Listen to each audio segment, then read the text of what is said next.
Assalamualaikum hurmatli obunachilarimiz. Bog'ot aka uka hafta savdo kanalimiz kuzatib boruvchi hurmatli yurtdoshlar. Bugun 1-iyun 2026-yil navbatdagi savdomiz Cobalt avtomat bo'ldi. 2023-yilda ishlab chiqarilgan 59 ming yurgan avtomat metan gaz uchoq bo'lgan monitor hamma qo'yilgan tayyorimiz zo'rini 126 million so'm naqd pul o'zlarimizni bog'ota verdik. Leylin yo'lga Alisher Ramazov bo'ldi savdomiz.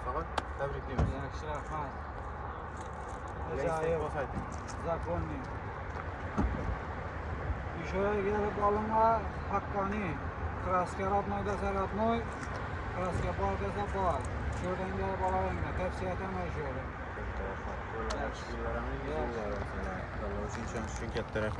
Kuzatamiz satkan avtomobilimiz 2023 bo'ladi. 4 tane yaxshisidan yumshoq balon 59 ming yurgan 100% radnoy metan gaz qo'yilgan tayyor holatdagi avtomobilimiz naqd pul asosida 126 million so'mga sotildi.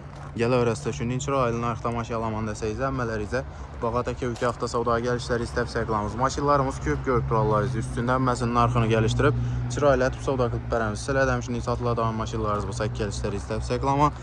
Kelsangiz kelishib bilsak, narxlarimiz bo'lmasa sotib beramiz. Rahmat.